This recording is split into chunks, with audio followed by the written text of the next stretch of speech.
Assalamualaikum warahmatullahi wabarakatuh. Pada video kali ini kita akan kembali membahas soal fisika pada materi hakikat fisika.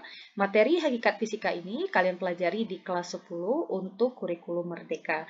Kita akan langsung bahas untuk soal yang pertama. Salah satu hakikat fisika sebagai produk adalah fakta ilmiah. Apakah pengertian dari fakta ilmiah itu? Apa saja contohnya? Nah, kita akan jawab. Nah, kita ingat bahwa fisika itu adalah ilmu pengetahuan yang mempelajari sifat dan gejala pada benda-benda di alam. Nah, secara umum ada 3 hakikat fisika. Yang pertama, fisika sebagai produk. Yang kedua, fisika sebagai proses. Yang ketiga, fisika sebagai sikap. Fisika sebagai produk. Nah, produk yang dimaksudkan di sini adalah kumpulan pengetahuan yang berupa fakta, konsep, prinsip, hukum, teori, rumus, dan model. Fisika sebagai proses berkaitan dengan cara kerja ilmuwan untuk memperoleh pengetahuan-pengetahuan yang menyusun fisika. Sedangkan fisika sebagai sikap, sikap yang dimaksud di sini adalah rasa ingin tahu, rasa percaya diri, kreatif, teliti, objektif, jujur terbuka, mau bekerja sama, dan mau mendengarkan pendapat orang lain. Nah, kita akan bahas fisika sebagai produk. Fisika sebagai produk. Yang pertama adalah fakta ilmiah. Nah, kita akan lihat pengertian dari fakta ilmiah itu, karena itu yang ditanyakan.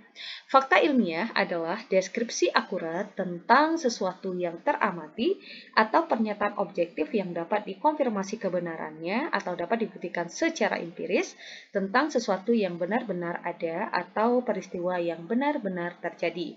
Nah, sudah terjawab ya untuk pertanyaan pertamanya, apakah pengertian dari fakta ilmiah itu? Nah, ini adalah jawabannya. Kemudian, apa saja contohnya? Kita akan buat contohnya. Contoh yang pertama adalah magnet dapat menarik benda. Yang kedua, es dipanaskan akan mencair. Ketiga, pelangi terdiri dari beberapa warna. Nah, kesemua contohnya ini merupakan sesuatu yang benar-benar ada atau benar-benar terjadi dan dapat dibuktikan kebenarannya secara empiris. Oke, nah berarti sudah terjawab ya untuk soal yang pertama. Berikutnya, soal yang kedua, fisika sebagai proses menekankan pada tahapan-tahapan yang dilalui ilmuwan untuk menghasilkan produk berupa ilmu pengetahuan. Tahapan yang pertama adalah mengamati atau observasi. Apakah pengertian dari tahap mengamati atau observasi? Oke, kita akan buat ya, atau menjabarkan pengertian dari tahap mengamati atau observasi. Nah, mengamati atau observasi ya, maksudnya di sini untuk fisika sebagai proses itu terdiri dari yang pertama ada mengamati atau observasi, kemudian yang kedua mengklasifikasikan atau menggolongkan, yang ketiga melakukan pengukuran, yang keempat mengajukan pertanyaan, yang kelima merumuskan hipotesis, yang keenam melakukan penyelidikan, yang ketujuh menganalisis data, dan yang kedelapan menyampaikan hasil percobaan. Nah, ini adalah tahapan-tahapan yang dilalui oleh ilmuwan untuk menghasilkan produk berupa ilmu pengetahuan. Nah, di sini yang ditanyakan adalah pengertian dari observasi atau mengamati. Kita lihat pengertiannya. Mengamati atau observasi adalah melakukan kegiatan yang melibatkan panca indera terhadap suatu benda atau fenomena alam yang sedang diselidiki. Nah, sekarang sudah terjawab ya untuk soal yang kedua. Lanjut ke soal yang ketiga.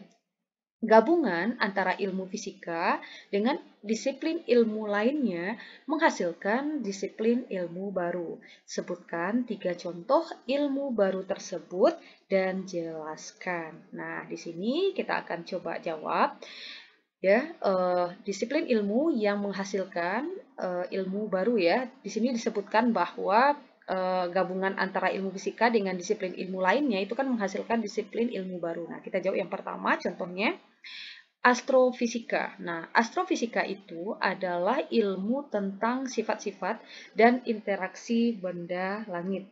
Yang kedua, biofisika, yaitu ilmu tentang interaksi fisis pada proses-proses biologi.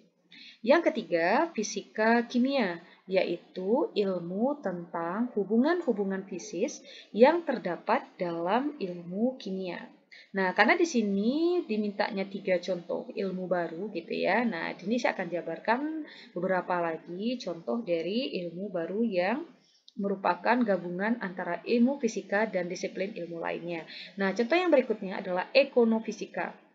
Ekonofisika itu adalah ilmu tentang proses dan hubungan-hubungan fisis dalam ilmu ekonomi.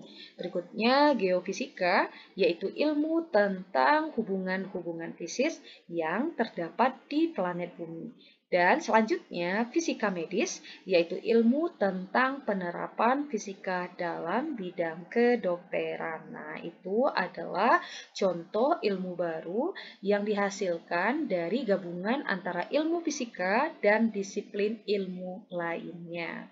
Nah, sekarang kita akan bahas kembali untuk soal yang keempat. Hakikat fisika pada dasarnya sama seperti hakikat sains, yaitu fisika sebagai produk, fisika sebagai proses, fisika sebagai sikap. Dalam menghasilkan sebuah produk fisika, ilmuwan fisika telah melalui beberapa rangkaian penelitian dan percobaan yang dilakukan dengan menerapkan sikap ilmiah. Apa yang dimaksud dengan hakikat fisika sebagai sikap? Oke, nah ini masih menanyakan tentang hakikat fisika sebagai sikap, ya. Nah, hakikat fisika sebagai sikap artinya adalah setiap langkah dalam proses itu membutuhkan sikap ilmiah yang baik. Nah, apa saja sikap itu? Yaitu rasa ingin tahu, kreatif, teliti, percaya diri, objektif, terbuka, mau bekerja sama, dan mau mendengarkan pendapat orang lain. Nah, itu adalah pengertian ya dari hakikat fisika sebagai sikap. Nah, tentu tadi di soal yang pertama kita sudah bahas bahwa hakikat fisika itu ada 3. Ya, hakikat fisika ada 3. Yang pertama, fakta, maksudnya fisika sebagai produk. Yang kedua, fisika sebagai proses. Dan kemudian fisika sebagai sikap. Nah, sekarang kita lanjutkan ke soal yang terakhir. Produk fisika dapat berupa fakta, konsep, hukum, prinsip, teori, rumus, dan model.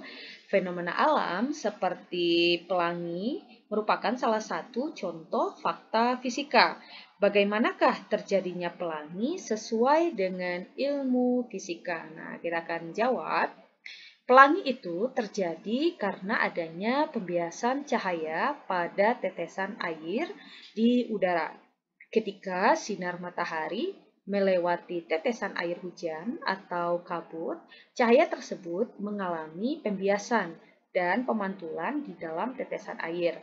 Warna pelangi dapat terbentuk karena adanya kombinasi pembiasan dan juga pantulan cahaya matahari pada tetesan air di atmosfer. Nah, itu secara singkat ya untuk proses atau bagaimana proses terjadinya pelangi sesuai dengan hukum fisika. Nah, jadi fisika itu penting sekali untuk kita pelajari ya, karena tadi sudah dijelaskan bahwa fisika itu adalah ilmu pengetahuan yang mempelajari sifat dan gejala pada benda-benda di alam. Nah, gejala-gejala ini pada mulanya adalah apa yang dialami oleh indera kita. Misalnya, penglihatan menemukan optika atau cahaya, pendengaran menemukan pelajaran tentang bunyi, dan indera peraba yang dapat merasakan panas.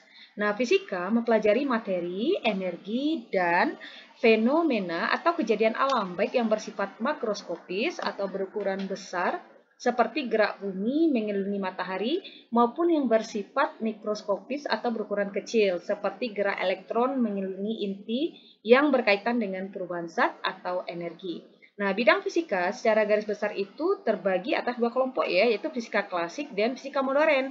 Jadi fisika klasik itu bersumber pada gejala-gejala yang ditangkap oleh indera. Sedangkan fisika klasik itu meliputi mekanika, listrik magnet, panas, bunyi, optika, dan gelombang yang menjadi perbatasan antara fisika klasik dan fisika modern. Nah, itu untuk tambahan penjelasannya ya.